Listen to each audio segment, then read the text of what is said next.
GPT 5.6 has been released, or at least parts of it, I should say, because it's not a normal type of release where everyone just opens ChatGPT and suddenly gets access to the newest model. This is in limited preview. And right now, only a small group of selected partners can access it. So yes, GPT 5.6 is here, but no, it's not fully available to everyone yet. And that's where the story gets interesting, as OpenAI introduced this GPT 5.6 model family, and its new family includes 3 models, right? Sol, Terra, and Luna. Sol is the main one people are talking about because it's the strongest model, it's the flagship model, the simple words. Sol is the most powerful version in this GPT 5.6 family. This is the model designed for more complex tasks. Things like advanced reasoning, coding, scientific work, cybersecurity work, computer use, and more difficult professional workflows. So if you're thinking about a big brain model in this family, that would be Sol. Then we have Terra, which is a more balanced model. It's not positioned as the most powerful model, but it's designed for everyday work, where you still need strong performance, but you also care about cost. You care about not spending that much. So Terra is probably the model that makes sense for a lot of business tasks, daily business tasks. Not the simplest task, but also not the most complex tasks. That would be Terra. Think things like analysis, writing, business workflow, research, and normal professional work. And then we have Luna. Luna is the fastest and most cost-efficient model in the family. So if Sol is the most powerful and Terra is the balanced one, Luna is the model for speed, volume, and affordability. And this is actually very important because OpenAI did not just release one model and say, okay, here's the new ChatGPT. They released a model family, Sol, Terra, and Luna. Different models for different types of work. And that tells us a lot about where AI is going, because the future is not one model for everything. The future is using the right model for the right situation. But before we get into that, let's talk about why this release is limited. According to OpenAI, at the request of the US government, they are starting with a limited preview among a small group of trusted partners. So it's not a full public rollout yet. From what has been reported, the concern is around the capabilities of these frontier AI models and the risks that come with releasing very, very powerful models too broadly, too quickly.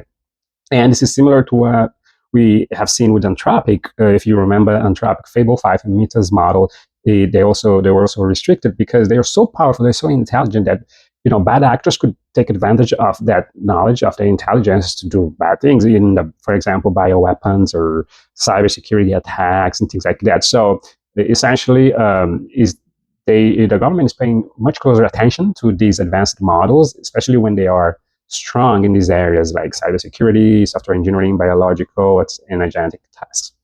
So it's not just a normal product launch anymore. These models are starting to be treated like sensitive technology, as you can see. Like a few years ago, the conversation was mostly which model writes better, which model is faster, which model gives better answers, which model is more creative. Now the conversation is also who gets access to this model because it's so powerful, it's so intelligent. How powerful is the model? What are the risks? What guardrails are needed for this model? Should the government review this system before public release? Should companies restrict access to selected partners first?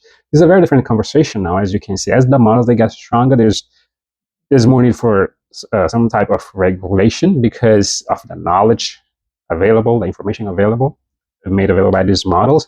So unfortunately, not everyone has good intention. It means bad actors can take advantage of that and do bad things. So that's why there's all noise, this whole regulation restrictions going around because of the fear that bad actors can take advantage of these powerful models and do something not good, right? But I do think the days of releasing every powerful model to everyone at the same time may start changing. Now, some people are upset about this, and I understand why. People want access. Developers want to build. Business want to test. Researchers want to compare, creators want to make videos, and everyone wants to know if GPT 5.6 is better than Claude, Gemini, or whatever other model they are using. But here's where I want to bring this back to AI architecture, because if you're a business owner, right, operator, founder, or someone trying to implement AI inside a company, the most important question is not how fast can I get access to Sol. The better question is, do I actually need Sol or Fable 5 or Metas for the problem I'm trying to solve? And in many cases, the answer is probably no. Most businesses do not need that the most powerful model for every single task, for daily tasks. And this is where good AI architecture matters, because good AI architecture is not all about always using the smartest model, it's about using the right model for the right task. For example, if you are classifying an email as sales, support, billing, or spam, do you really need the most powerful frontier model, or the most powerful model just to detect if the email belongs to support or billing department? Probably not. If you are summarizing a simple customer message, do you need the most advanced model in the world? Probably not. For example, if you are taking a form submission in creating a CRM record, you may not need AI at all. You may just need automation.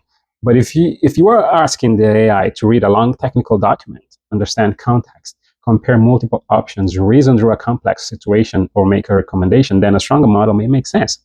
This is where something like Sol may be useful, but for a lot of normal business workflow, Terra or Luna may be more than enough. And this is the part of a lot of business miss.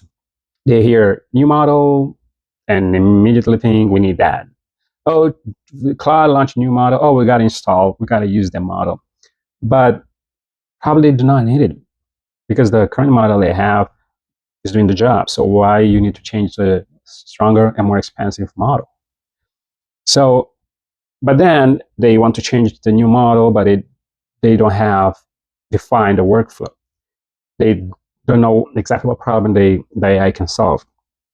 They don't have an idea of what level of intelligence is required for the task, the problem they are trying to solve, right? They did not define the risk. They did not define the cost. So they jump straight into the model conversation. Oh, we want to use GPT 5.6. Should we use Sol? Should we use Claude? Should we wait for public access? Etc. Etc. But that's not where I would start, right? In terms of AI architecture, I would start with a business problem they were trying to solve. What are we trying to improve? Are we trying to respond faster to leads? Are we trying to reduce manual work? Are we trying to classify support tickets? Are we trying to summarize documents? Are we trying to help employees make better decisions? Are we trying to automate follow-ups? Are we trying to connect systems? Once you understand the process, then you can decide what model actually fits. Sometimes you need the strongest model. Sometimes you need the balanced model. Sometimes you need the fastest and cheapest model. Sometimes you need simple automation or even AI, right? This is called model routing. Model routing simply means that not every task goes to the same model. Simple tasks can go to a cheaper model, and high volume tasks can go to a faster model. Complex reasoning tasks can go to a stronger model. And high risk tasks can go to a human for review, what we call human in the loop, right? This is how you build AI systems that are smarter, safer, and more cost efficient, because cost matters too, because the more expensive, the smartest models, they are more expensive too. Let's use a simple example. Imagine your business receives customer emails, right? You receive a bunch of emails from clients. One email says, can you send me your pricing? That is a simple email. You don't need a Claude, Fable 5, or Sol for that. A small model, even a basic automation, can identify that this is a pricing question and kind of route it to the sales department. But another email says, we are evaluating 3 vendors and our current process is broken because leads are coming from email, forms, referral, and spreadsheet, but nothing is tracked consistently. This email is different. Now the AI needs to understand context, because the email is saying several stuff, and it needs to kind of summarize the problem. It needs to classify the opportunity. You may need to recommend the next step. That task may require a stronger model.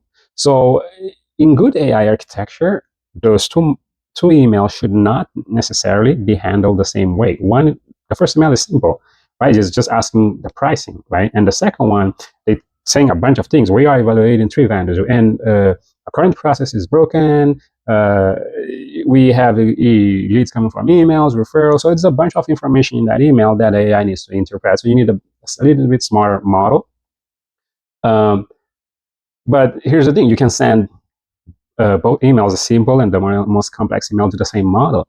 But if you send both to the most expensive model every time, you might get good results, but you may also waste a lot of money, because for simple requests, a cheaper model works. And if you have a high volume of simple requests, you're spending a bunch of money. The most expensive model, lots of money.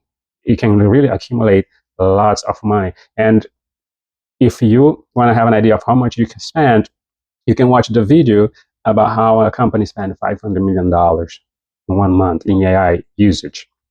So one thing we need to understand that every prompt has a cost, every token has a cost, every document you upload to the AI has a cost, every agent loop has a cost, right? Every time an agent does something, it has a cost. And if the system is not designed well, AI can become expensive very quickly, right? That's why this GPT 5.6 release is important beyond the news itself. Uh, yeah, so it's interesting. Terra is interesting. Luna is interesting. All the story is interesting, but from a business perspective, the lesson is one model should not be your whole AI strategy.